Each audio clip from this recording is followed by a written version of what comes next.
हमारा आज का टॉपिक है unequal treaties that the European powers forced on China to sign.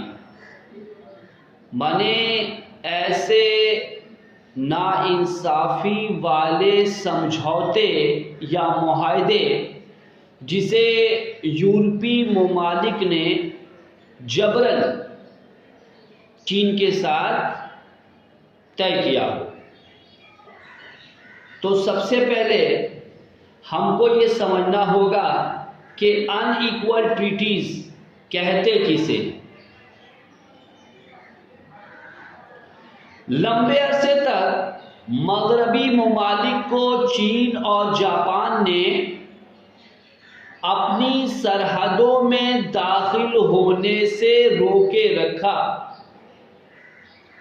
पर 19वीं सदी में चीन की सरहदों में बहुत सारी मगरबी ताकतें दाखिल होने लगी और अपनी सियासी गिरफ्त को इस सरजमी पर जमाना शुरू किया।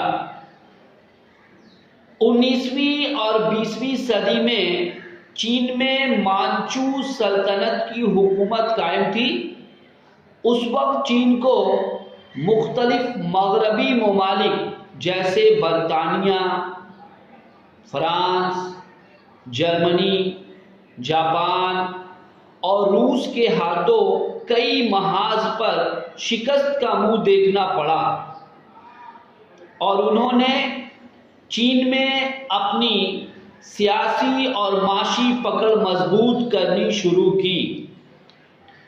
हर जंग में शिकस्त के बाद उन साम्राज्यी मुल्कों ने चीन को मुख्तलिफ मुआहदों पर दस्तखत करने पर मजबूर किया जो ना बराबर मुआहदे यानी अनइक्वल ट्रीटीज कहलाते हैं। यानी इसमें चीन के साथ सरासर नाइंसाफियां की गई थी, इसीलिए ये समझौते जो हैं वो अनइक्वल ट्रीटीज कहलाते हैं। तो चंद खास जो मुआहदे थे, ट्रीटीज थे, उनका जिक्र यहाँ किया जाता है।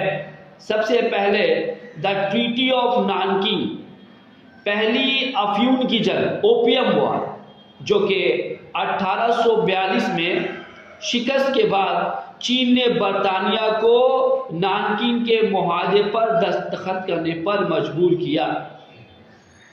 इस मुआहदे के तहत चीन को अपने 5 बंदरगाहों कैंटोन, संघाई, अमोय, फुचाओ और निंगपो को बैरूनी तिजारत के लिए खोलने पड़े।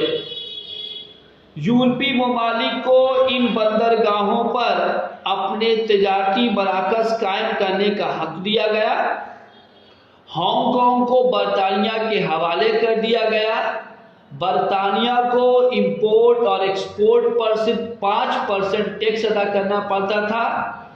चीनी सरकार ने जो बरतानिया के अफ्यून को बर्बाद किया था उसके लिए बहुत बड़ी कीमत हर्जाने के तौर पर अदा करना पड़ा।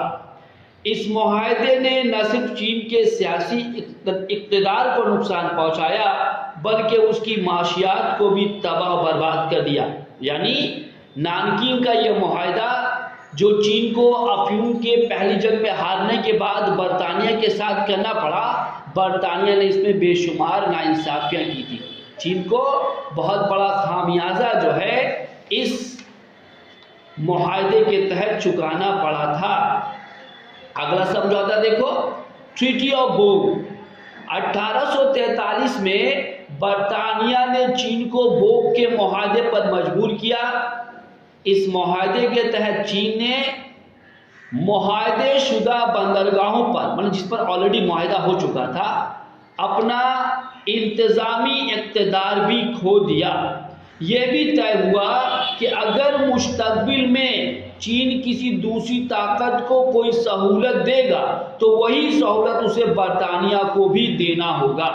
इस मुआहदे ने दूसरी साम्राज्यी ताकतों जैसे फ्रांस, रूस, जर्मनी, पुर्तगाल और अमेरिका वगैरह पर भी चीन के दरवाजे खोल दिए। तीसरा देखो समझौता द ट्रीटी ऑफ वांगिया, जो कि 1844 में किया गया था। यह मुआहदा चीन और अमेरिका के दरमियान हुआ।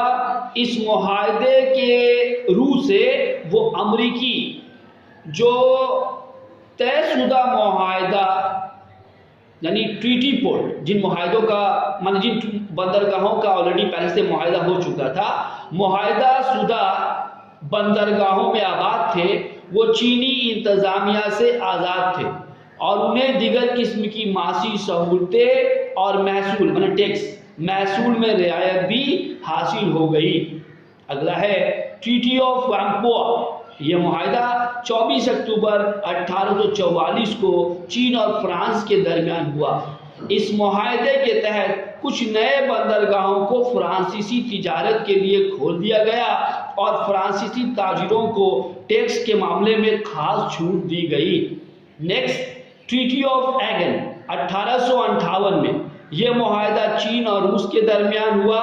इस मुआहदे के तहत रूस ने चीन के शुमाली इलाकों पर अपना कब्जा जमा लिया और यह भी तय हुआ कि सिर्फ रूस और चीन दरियाए आर्मर, यूसूरी और संगुआ जियांग के दरियाई रास्ते से तिजारत कर सकते हैं।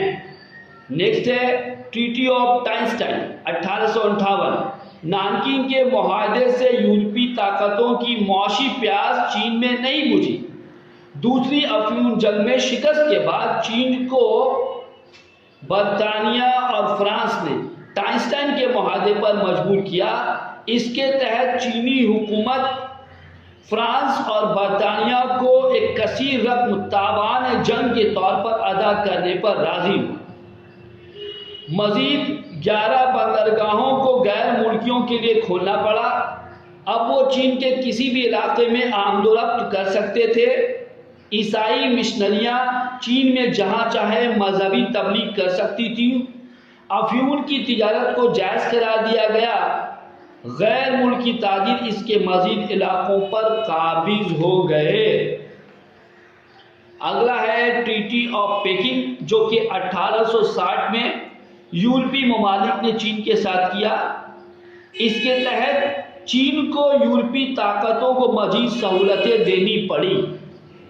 और आखिरी है ट्रीटी ऑफ साइमोनोसेकी, जो कि 1895 में हुआ। यह मुआहदा चीन और जापान के दरमियान हुआ। इसके तहत चीन को कोरिया को आज़ाद करना पड़ा, जापान को पिस्काडोर, ताइवान, लियाओटिंग और आर्थर बंदरगाह मिला। चीन ने जापान को बहुत बड़ा मुआवजा अदा किया। चीन को जापानी तजरत के लिए कुछ बंदरगाहों को खोलना पड़ा।